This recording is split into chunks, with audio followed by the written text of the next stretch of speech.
성령에 따라 행하는 것에 대해서 같이 공부를 해보십시다. 성화는 두 방면에서 이루어집니다. 소극적인 면에서는 죄의 권세에서의 점진적 해방과 적극적인 면에서는 성령에 따라 행하는 것입니다. 소극적인 면에서의 죄의 권세에서의 해방은 지난주에 공부를 했으므로 오늘은 성령에 따라 행하는 것, 이것에 대해서 공부를 하겠습니다. 먼저 우리 로마서 8장 1절로 2절을 읽어보십시다. 다 같이. 그러므로 이제 그리스도 예수 안에 있는 자에게는 결코 정죄함이 없나니 이는 그리스도 예수 안에 있는 생명의 성령의 법이 죄와 사망의 법에서 너를 해방하였음이라. 아멘. 우리는 이 구절을 자세히 의미해 볼 필요가 있습니다. 우리말에는 이제 그리스도 예수 안에 있는 자에게는 결코 정죄함이 없나니 이렇게 되어 있지만은 킹 제임스 버전에는 육신을 쫓지 않고 영을 쫓아 행하는 자들에게는 하는 이 구절이 있어요. 그래서 who walk not after the flesh but after the spirit, 이 말이 있어가지고 8장 1절은 어떻게 번역이 되냐면은 그리스도 예수 안에 있어서 육신을 쫓지 않고 영을 쫓아 행하는 자들에게는 결코 정죄함이 없다, 이렇게 해석이 돼요. 이렇게 해석하는 것이 8장 4절에서도 지지를 받고 있어요. 우리 다 같이 로마서 8장 4절 읽어보십시다. 육신을 쫓지 않고 그 영을 쫓아 행하는 우리에게 율법의 요구를 이루어지게 하려 하심이라. 아멘.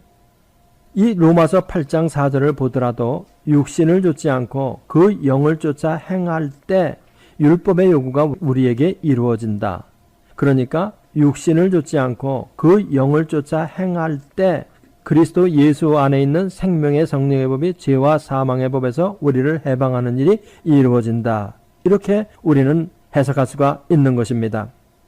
킹 제임스 버전에는 이렇게 번역되어 있지만은 NIV에는 뭐라고 번역이 되어 있냐면은 우리말하고 똑같이 그냥 육신을 쫓지 않고 그 영을 쫓아 행하는 자들에게는 결코 정죄함이 없다. 이렇게 해가지고 who walk not after the flesh but the spirit, 이 말이 없어요. 또 그릭 사본을 제가 찾아봤는데 그릭 사본에도 킹 제임스 버전처럼 번역된 것이 있고 NIV처럼 번역된 것이 있어요.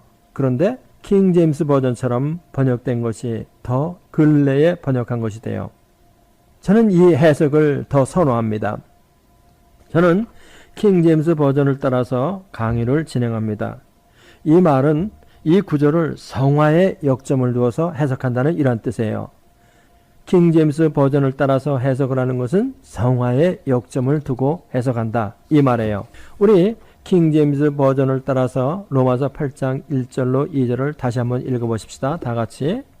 그러므로 이제 그리스도 예수 안에 있어서 육신을 쫓지 않고 영을 쫓아 행하는 자들에게는 결코 정죄함이 없나니 이는 그리스도 예수 안에 있는 생명의 성령의 법이 죄와 사망의 법에서 너를 해방하였음이라.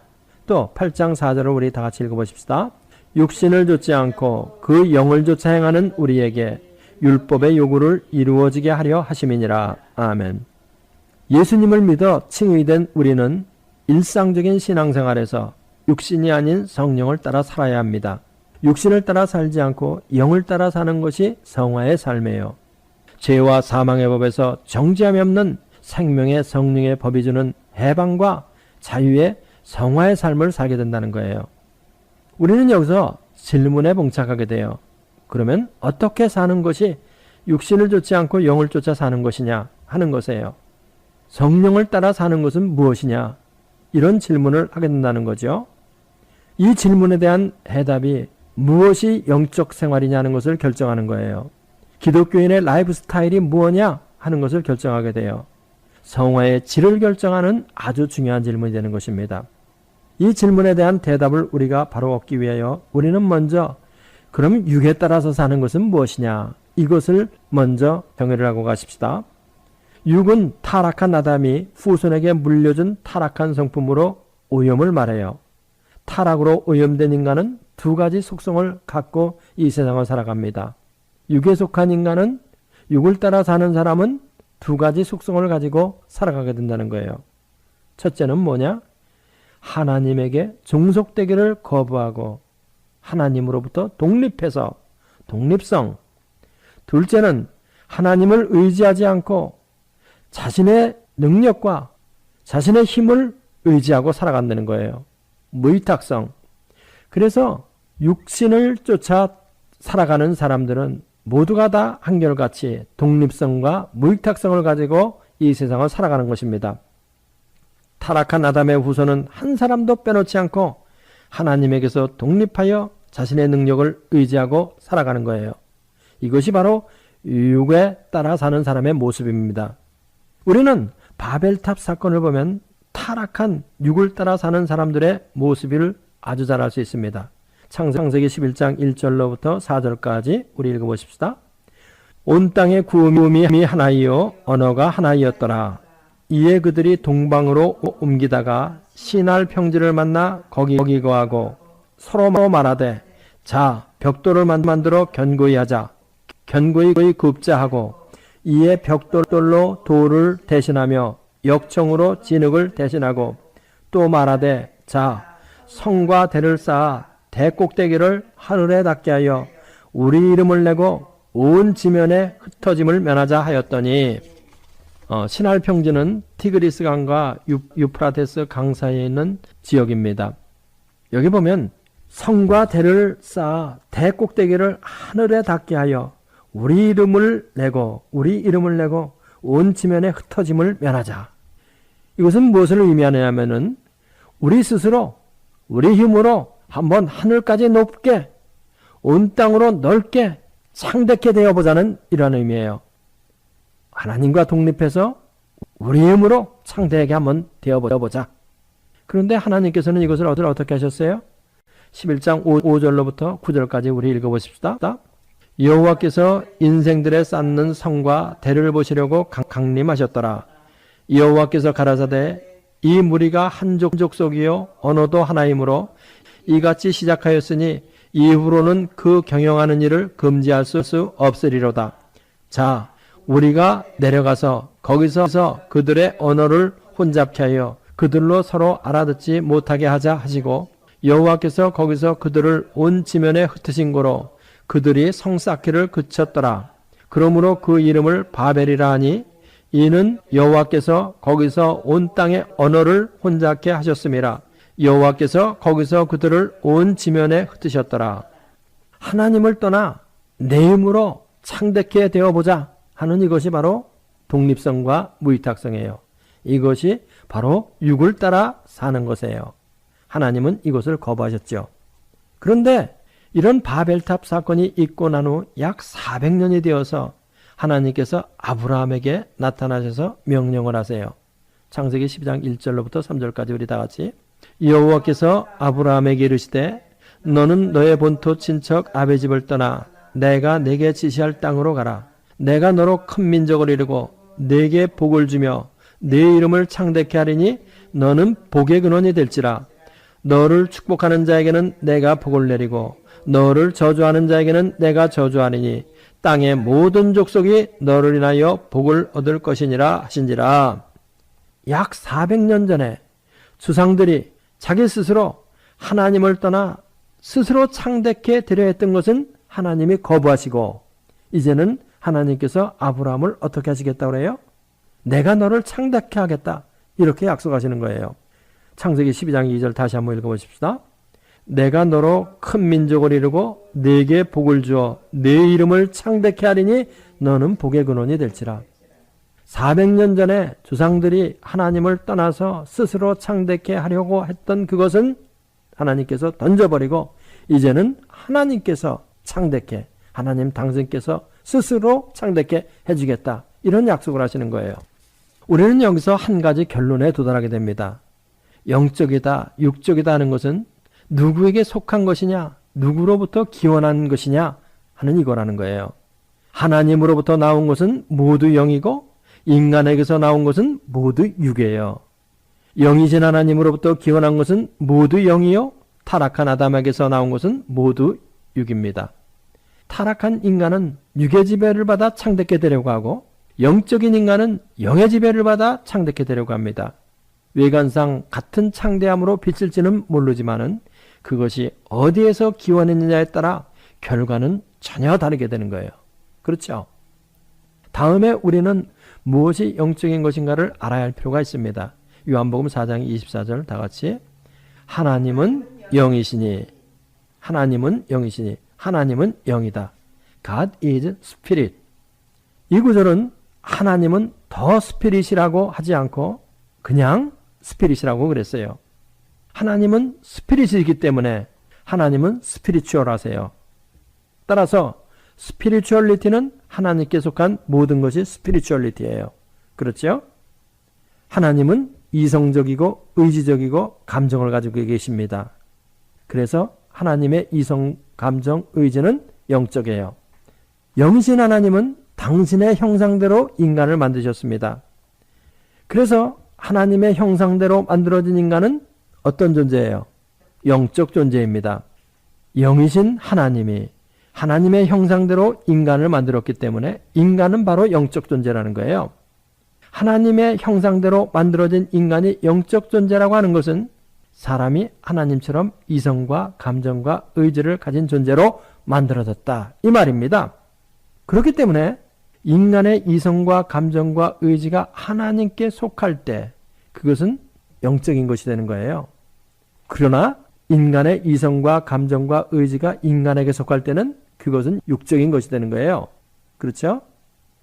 인간의 인격 전체가 하나님께 속할 때 영적인 것이 되는 것이고 인간의 인격 전체가 인간에게 속한 것이 될 때 육적인 것이 되는 거예요. 다음은 우리가 어떻게 영적인 삶을 살 수 있나 이거에 대해서 공부를 해보십시다. 사람은 오직 부활하신 예수 그리스도와 연합하여 성령 충만할 때만이 영적인 삶을 온전히 살 수 있다는 것을 우리가 마음속에 깊이 넣어놔야 돼요. 오직 부활하신 예수 그리스도와 연합하여 성령 충만함을 살 때 우리는 온전한 성화의 삶을 살 수 있다. 온전한 영적인 삶을 살 수 있다 이겁니다. 다른 방법이 없어요. 이것은 너무나 당연합니다. 둘째 사람 예수님은 하늘에 속한 것을 가지고 이 세상에 오셔서 이 땅 위에서 성령 충만한 완전한 성화의 삶을 살으시고 부활하셔서 당신의 영인 성령을 보내주셨어요. 우리가 완전한 성화의 삶을 둘째 사람처럼 살기 위해서는 둘째 사람이신 예수님의 영인 성령과 연합하여 성령 충만한 삶을 살아야 하는 것은 너무나 당연해요. 그러면 어떻게 하는 것이 성령과 연합하는 것이냐 하는 질문이 나오겠죠. 지난번에 말씀드린 것처럼 성령과의 연합은 생명의 연합과 윤리적 연합이라고 말을 했습니다. 그래서 생명의 연합과 윤리적 연합에 대해서는 지난 시간에 공부를 했으니까 오늘은 성령 충만을 받아야 육신을 쫓지 않고 영을 쫓아 행할 수 있다. 성령을 따라 행할 수 있다. 여기에 대해서 공부를 해보십시다. 우리는 먼저 무엇이 성령 충만이냐 이거부터 기본적인 것부터 확실하게 해놔야 됩니다. 성령 충만에 대해서 우리 공부를 해보십시다. 에베소 5장 18절 술 취하지 말라 이는 방탕한 것이니 오직 성령의 충만함을 받으라. 아멘. 육신을 쫓지 않고 성령을 쫓아 행하는 것은 성령 충만이 없이는 불가능해요. 성령 충만이 아니면 자기 충만으로 살기 때문에 그렇죠. 그러면 무엇이 성령 충만이냐? 무엇이 술 취하지 않고 성령의 충만함을 받는 것이냐? 성령 충만의 정의가 뭐라 그랬어요? 성령 충만의 정의가? 성령 충만은 성령께서 말씀을 도구로 하여 그 사람의 전인격을 지배하는 것. 바로 이것이 성령 충만이라 그랬잖아요. 성령의 왕적 통치가 그 사람 안에서 이루어지는 것이 바로 성령 충만이에요. 그러니까 우리가 어떻게 성령을 따라서 행할 수 있느냐? 성령 충만함을 먼저 받아야 된다는 거예요. 성령 충만함을 받지 않으면 이루어질 수 없어요. 왜 그러냐? 성령 충만이 아니면 자기 충만으로 살아가는 거니까.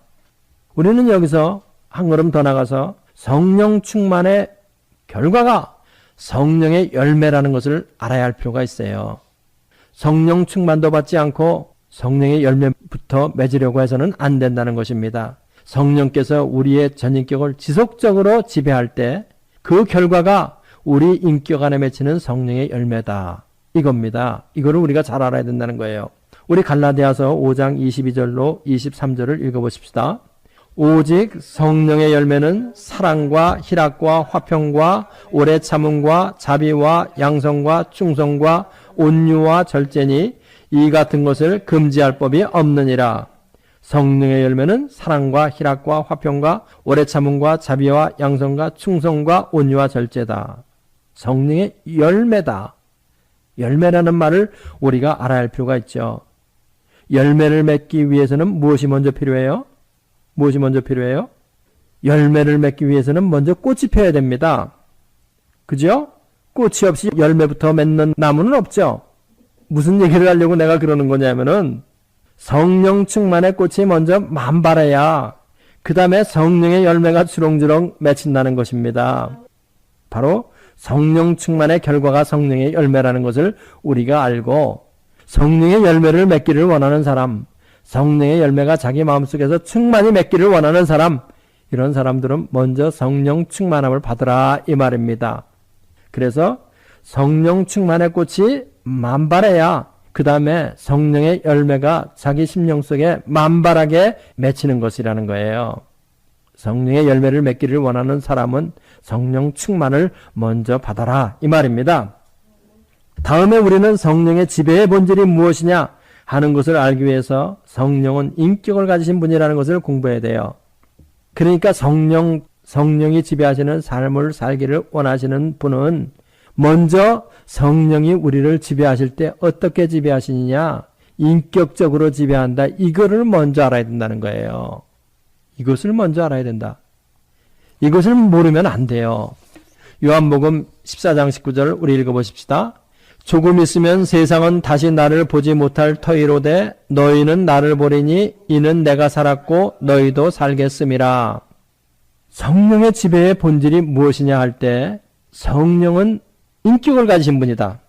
성령의 지배가 왜 인격적이냐 하는 것은 성령이 바로 인격적인 분이시기 때문에 성령의 지배가 인격적이라는 거예요. 지금 우리가 읽은 요한복음 14장 19절에서 예수님은 오실 성령님과 육신을 가지고 계신 예수님 당신을 같은 나로 표현하셨어요. 조금 있으면 세상은 다시 나를 보지 못할 것이로되 너희는 나를 보리니. 성령으로 오시는 그분 성령님을 뭐라고 표시했냐면 나다. 같은 나로 표현했다는 거예요. 그러니까 같은 나이니까 오시는 성령님도 같은 인격을 가지신 분이고 같은 인격을 가지신 분이니까 그분이 우리를 지배하는 것은 인격적인 지배가 된다. 이거는 너무나 아주 자명한 어린애도 아는 질문이죠. 삼위일체를 부인하는 사람들은 성령님은 인격이 아니다 이렇게 얘기해요. 그리고 인격이 아니고 어떤 거냐? 동력이다, 힘이다 이렇게 말하는 거예요. 이것은 말도 안 되는 주장이죠. 성령님은 인격을 가지신 분이고 예수님과 같은 분이에요. 인격을 가지신 분이기 때문에 그분의 우리들에 대한 지배는 인격적이에요. 동력으로 우리를 밀어붙인다거나 넘어뜨리거나 이런 일을 하시는 그러한 분이 아니에요. 예수님은 육신으로 오신 보혜사이고 성령님은 영으로 오신 보혜사예요. 그렇기 때문에 2000년 전에 오신 예수님을 제자들이 인격적으로 만나고 이야기하고 가르침을 받은 것과 같이 오늘날도 똑같이 성령님을 우리는 인격적으로 만나고 인격적으로 이야기하고 가르침을 받을 수 있다. 이거를 의미하는 거예요. 같은 분이니까, 똑같은 분이니까, 하나도 다른 분이 아니니까. 그리고 또 그러한 성령님이, 인격적인 성령님이 우리에게 오셨기 때문에 예수님의 성령님의 우리에 대한 지배는 인격적이다. 이거를 우리가 마음속 깊이 알아야 될 필요가 있는 것입니다. 다음은 성령님과 우리의 관계의 본질이 무엇이냐. 이거를 또 우리가 확실하게 알아야 돼요. 성령님은 우리의 주인이라는 거. 성령님이 우리의 종인 줄 아는 사람들이 너무나 이 세상에 많이 있어요. 그래서 어떤 분은 성령이 여기에만 있는 줄 아느냐? 발에서도 나간다 하면서 발가락을 쭉 뻗치니까 거기서 성령이 나와가지고 사람들을 막 넘어뜨리고, 이건 코미디 하는 거죠. 이건 상식에도 없는 일들을 하는 거예요. 성령님을 어떻게 알고 있는 것이냐? 그런 사람들은 자기의 종으로 알고 있는 거예요. 성령님은 우리의 주인이라는 거, 우리는 그 종이라는 것을 명백하게 그 한계성을 가지고 신앙생활을 해야 돼요. 성령님은 하나님이시고 우리의 주시기 때문에 성령님은 우리의 주이시고 우리의 왕이세요. 그렇기 때문에 우리는 자발적으로가 중요해요. 종의 위치에서 성령님의 지배를 받아야 돼요. 성령님을 종으로 부리려고 해서는 절대로 안 돼요. 신약에 두드러진 특징은 뭔 줄 아세요? 성도들에 대한 하나님의 지배가 인격적이지 물리적 지배가 아니라는 거예요. 성령님의 지배가 인격적이기 때문에 우리는 자발적으로 종의 위치에 내려가서 종으로서 하나님께 봉사하는 거예요. 바로 이것이 주인과 종의 관계, 이것이 바로 성령님과 우리의 관계의 본질이다 하는 것을 우리가 마음속 깊이 넣어놔야 할 필요가 있습니다. 다음은 우리는 또 무엇을 알아야 되냐면은 두 인격 간의 교제는 말로 이루어지는 것처럼 성령님의 우리에 대한 지배도 말씀으로 이루어진다. 이거를 우리가 마음속에 깊이 깨닫고 하나님의 말씀을 연구하고 공부하는 데 게을리해서는 안 돼요. 요한복음 14장 16절을 읽어보십시다. 내가 아버지께 구하겠으니 그가 또 다른 보혜사를 너희에게 주사 영원토록 너희와 함께 있게 하시리니 저는 진리의 영이라. 성령님은 어떤 영이에요? 진리의 영. 말씀으로 오신 분이다. 성령이 지금 우리에게 오셨다는 것은 말씀의 영으로 오셨다. 진리의 영으로 오셨다. 성령님은 인격을 가지신 분이시고 그분의 말씀을 가지고 우리와 교제하시는 거예요. 말씀을 가지고 지배하시는 거예요. 우리는 말씀 앞에 우리 자신을 완전히 그냥 굴복시키면 돼요. 그래서 순종만 하면 되는 거예요. 바로 이것이 뭐예요? 성령이 우리를 거룩해 하시는 영을 쫓아 성령을 따라 행하게 하는 것. 바로 이것입니다. 성령의 거룩해 하시는 사역은 육신을 쫓지 않고 영을 쫓아 행하게 하는 것인데 그것은 바로 무엇을 의미하는 것이냐? 성령의 완전한 지배가 우리 안에 이루어져서 우리가 종된 위치에서 말씀에 굴복하며 살아가는 것. 이것을 의미해요. 그렇기 때문에 우리에게는 성령에 따라 행할 때 우리가 온전한 성화의 삶을 살 수 있다. 성화의 문이 우리에게 활짝 열려져 있는 거예요. 성령을 따라 행할 때 우리는 온전한 성화의 삶을 살 수 있다. 성령을 따라 행함으로 인하여 우리에게 성화의 문이 활짝 열려져 있다. 다시 한번 말씀드리는 것은 무엇이냐면은 우리의 성령에 따라 행하는 것은 두 방면에서 진행되는데 그것은 우리의 믿음의 성장이요 다른 하나는 성화에서의 성장에서 진행된다는 거예요. 두 방면에서 진행되지만 믿음의 성장도 성령에 따라 행할 때 열매가 충만해지고 성화의 성장도 성령을 따라 행할 때 열매가 충만하다는 것을 알아야 할 필요가 있습니다. 그러니까 성령 충만함을 받아서 성령에 따라 행함에 힘쓸 때 우리는 믿음도 성장하고 성화도 성장하는 것이에요. 이 두 가지는 믿음의 성장과 성화의 성장은 세퍼레이트 되어 있는 다른 것이 아니라 바로 손바닥과 손등과 같은 헤어질 수 없는 나누어질 수 없는 그러한 관계에 있다는 것을 아시고 성화에 힘쓰고 아울러 믿음의 성장에 힘쓰고 믿음에 힘쓰고 성화의 성장에 힘쓰는 여러분들이 되시기를 예수님의 이름으로 간절히 기원합니다. 기도하십시다. 할렐루야. 우리 아버지 하나님 감사합니다. 우리의 성화는 우리의 삶 속에서 죄의 권세에서 점점 해방되는 것과 또한 다른 한면에서는 성령을 쫓아 성령을 따라 사는 것으로 진행됩니다.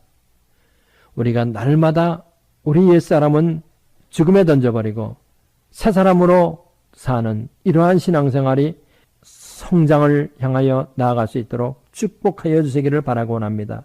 옛사람은 벗어버리고 새 사람으로 사는 삶이 날마다 충만하게 성령 충만함으로 이루어질 수 있도록 축복하여 주시고 기도와 말씀에 더욱더 열심히 하는 저희들이 다 될 수 있도록 축복하여 주시옵소서. 인터넷을 듣고 CD를 듣는 모든 분들에게 성경 공부를 하는 모든 분들에게 이 축복이 넘치도록 역사하여 주옵소서. 믿습니다. 예수님의 이름으로 기도합나이다.